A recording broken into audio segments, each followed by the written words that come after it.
reading from Srimad Bhagavatam, Canto 3, Chapter 30, Text 4. Jantur Vaibhava etasmin yam yang yonim anuvrajet tasyang salabhate nivritim navirajyate. The living entity, in whatever species of life he appears, finds a particular type of satisfaction in that species, and he is never averse to being situated in such a condition.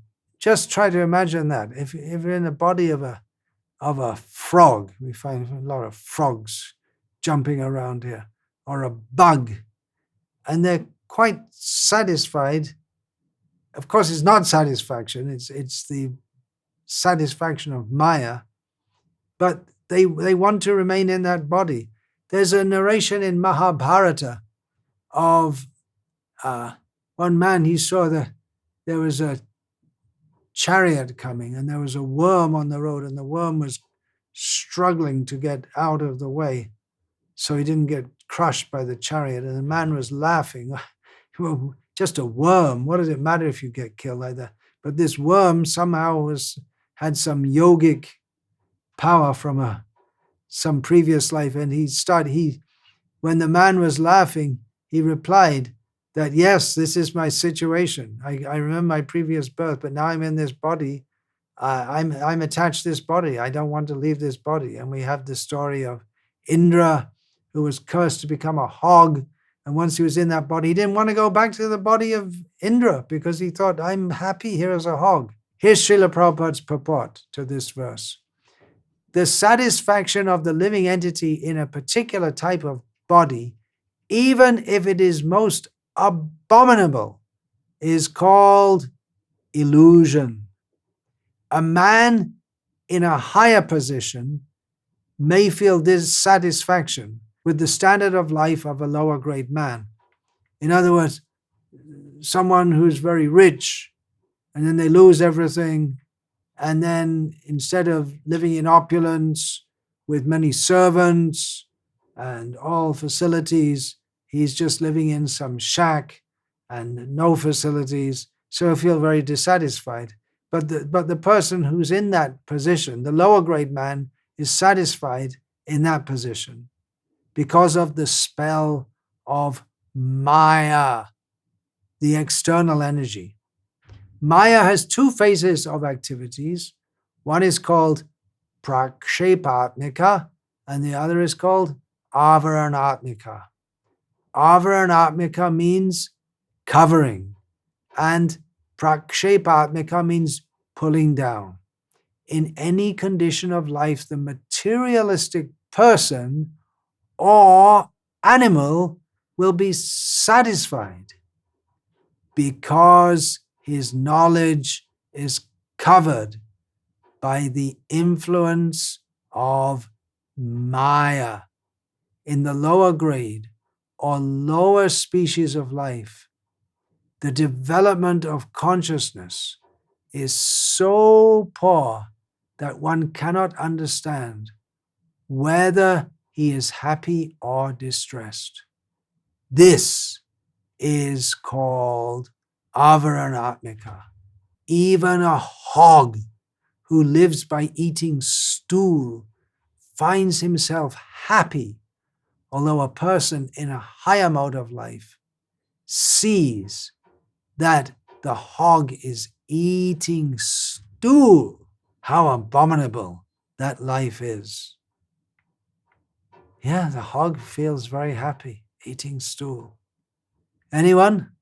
Any volunteers who wants to eat stool? Well, people eat all kinds of horrible things.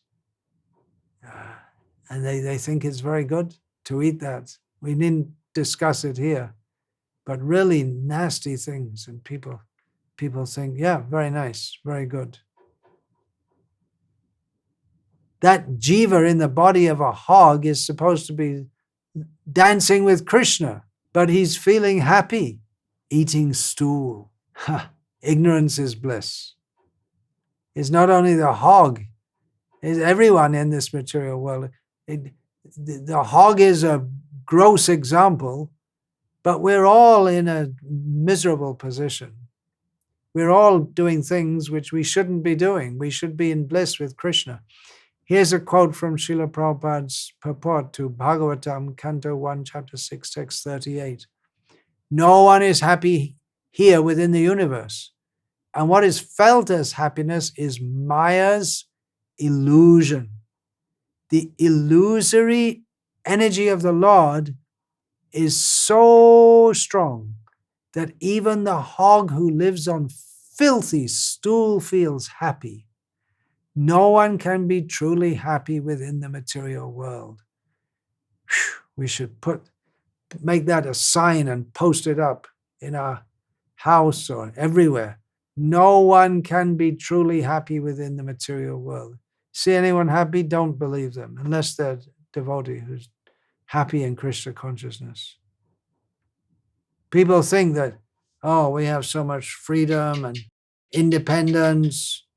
And in today's world, it's unprecedented how much freedom people have. The idea that everyone should be free to express themselves in whatever way they like.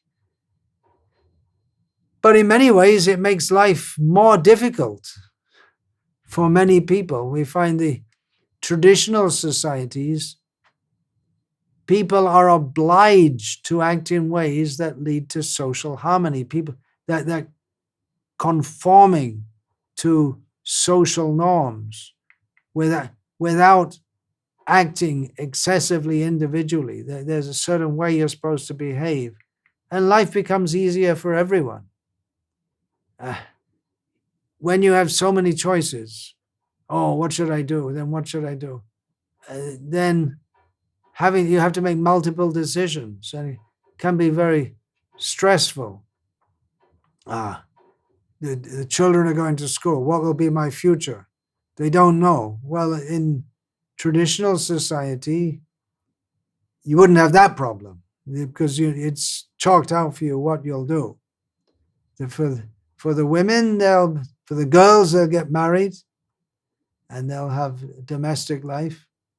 And for the men in Varnashram culture, if their father's a barber, they'll be trained from a young age as a barber. If the father is a field worker, they'll be trained in that. If the father is a minister to the king, they'll be trained in that generation after generation.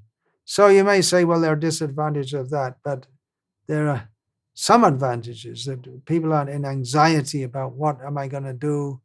And also the idea you have to choose your own life, chalk out your own life. But it's easier on the mind if you know what they're expected to do. So again, you could sarcastically say that ignorance is bliss. If you don't have opportunities to make multiple choices, then you're not in anxiety about what you should do. You become more peaceful.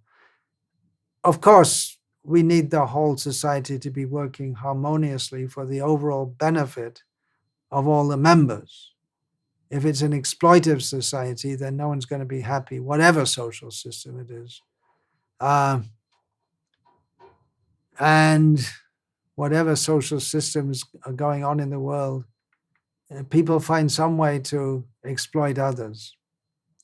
But the ideal Vedic Varnashram system is that everyone has their role to play. Everyone is trained for that, and that's according to their natural aptitude and ability. We say everyone should have an equal chance. I don't think so. I don't think we should just take someone off the street and make them the head of the state, because it requires very special abilities to be able to. It's a very difficult task to execute. So the idea that everyone should have the chance to do everything, not such a good idea. Rather, we should see what are people's abilities and propensities and engage them, and train them and engage them accordingly, with an idea that the whole society needs many people to do many different things and everyone has to work harmoniously for the benefit of all. But that pressure there's some social pressure that you have to act in. That Krishna says in Bhagavad Gita, Shrayan Swadharma Vegana Paradharma Swanushtitat. We should act according to the role given to us, our Swadharma, and not Paradharma Bhayavaha. That we shouldn't do something which is meant for someone else to do. Now, so that means some social pressure, but it should be without exploitation. So they're saying, well, that's not good. Ignorance is bliss. Better we have multiple choices. But in modern society, at least in theoretically, in the Western world, in India and so many places, you have multiple choices. What are you going to do with your life? Theoretically, at least. But everyone is ignorant of what is the best thing for us to do. And different people recommend different alternatives, how you should lead your life, what values you should have. And we become confused. And because we are ignorant of what is best for us, how we should really be utilizing our human form of life, because we don't know what is best, we make unwise decisions, or we consult some so-called personality development expert or something like this, who guide us in the wrong way. Or if we have independence, then we indulge in activities that are destructive to ourselves and damaging to society as a whole. And just now in India, there's been big student protests, and it's supposed to be touted as being for the benefit of society. But then we find there are different political and criminal elements involved, and people are getting exploited in the name of having their independence. One big thing people are talking about independence, and especially they're saying sexual freedom. You shouldn't be restricted. If you feel like having sex with this, that, any creature that you see, then you just have sex, that's all. As you like. But that leads to so many problems. Gross problems include STDs, sexually transmitted diseases, and there are so many psychological diseases, social problems. Srila Prabhupada writes in his purport to Canto 3, Chapter 12, Text 28 of the Srimad Bhagavatam, the human being is a social animal, and his unrestricted mixing with the fair sex leads to downfall. That means when men and women unrestrictedly mix. In other words, Srila Prabhupada is saying there should be restrictions. Srila Prabhupada states, such social freedom of men and women, especially among the younger section, is certainly a great stumbling block on the path of spiritual progress. Material bondage is due only to sexual bondage, and therefore, unrestricted association of man and woman is surely a great impediment. There's this idea that boys and girls, they should all mix up. It's fun, it's nice. But we have to understand that human life is meant for God realization. And therefore, this very powerful sexual force should be guided, restricted only within marriage, not otherwise, not before marriage, not that you go and seduce someone else's wife or husband. You should be very clear on these points. Otherwise, spiritual progress will be destroyed, because material desire, karma, is the opposite of prema, love of Krishna. Sense control is required in spiritual life. But if there's free mixing, freedom in sexual matters, then sensual control becomes impossible. Then we should be free. You can eat whatever you like. Why shouldn't you eat meat? Well, Srila Prabhupada writes in his purport, to Madhya Lila of Sri Chaitanya Charitamrita, Canto 24, text 250. Srila Prabhupada writes, the laws of Prakriti, nature, are very stringent. No one should think he has the freedom to kill animals and not suffer the consequences. One cannot be safe by doing this. Animal killing is offensive, especially when animals are given unnecessary pain. Meat eaters and animal killers are advised not to purchase meat from the slaughterhouse. They can worship Kali once a month, kill some unimportant animal and eat it.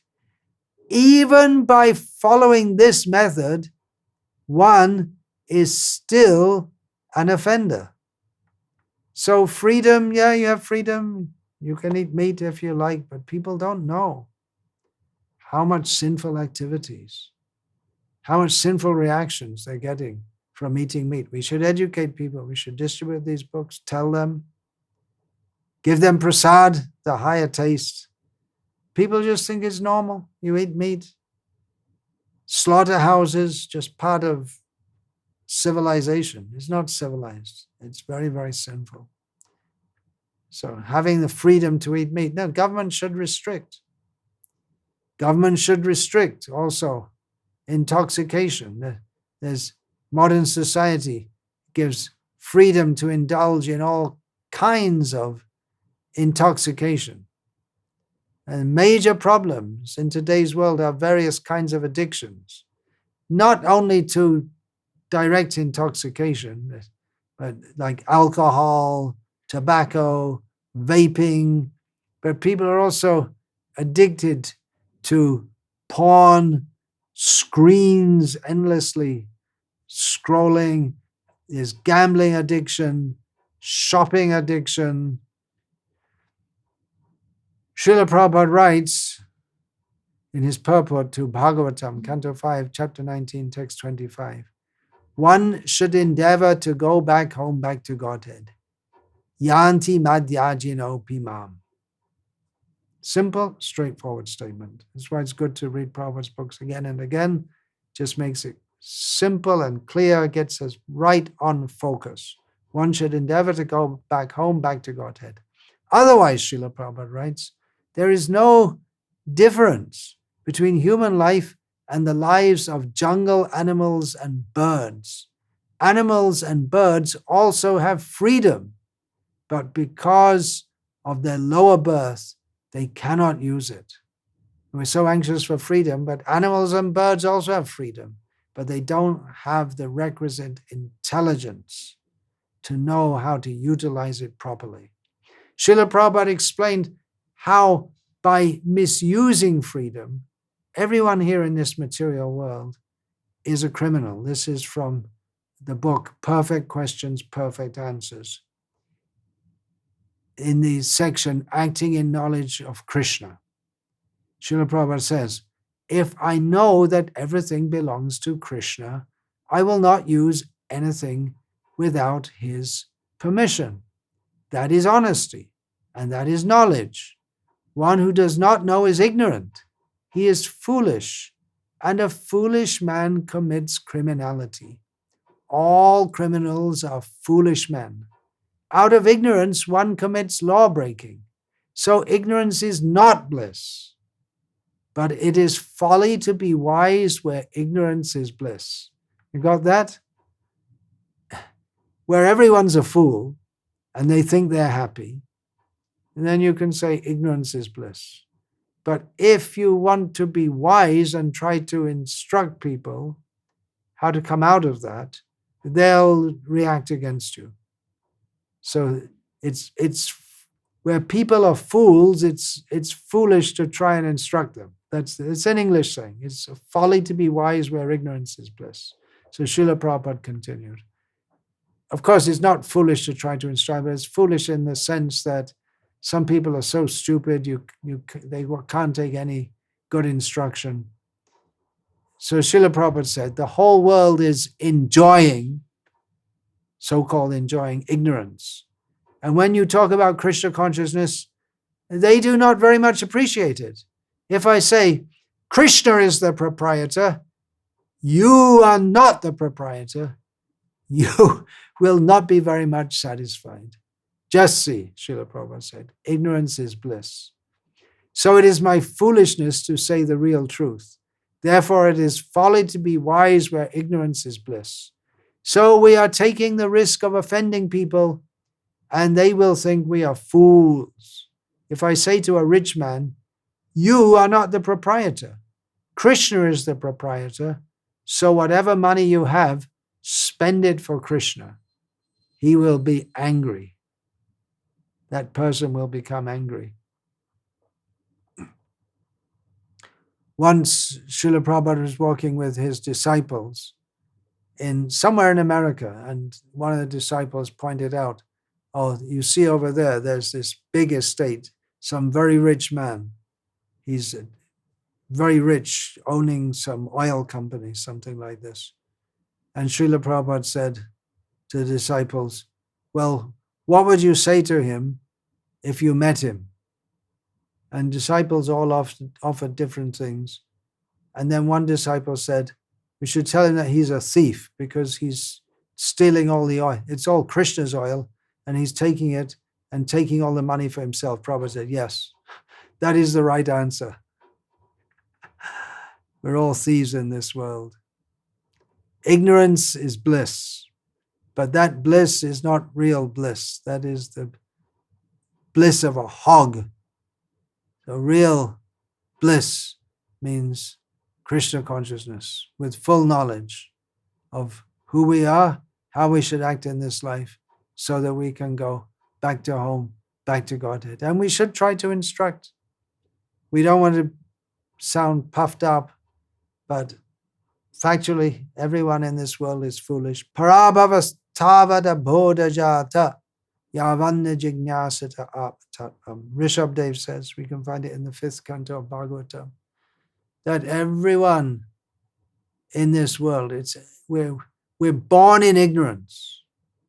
And as long as we don't inquire into the real purpose of life, into who we are, what is the purpose of life, the spiritual purpose of life, then we are defeated in all our attempts to try to be happy. Yavanna jigyasata. So we should, as long as we don't inquire into spiritual values. Hare Krishna.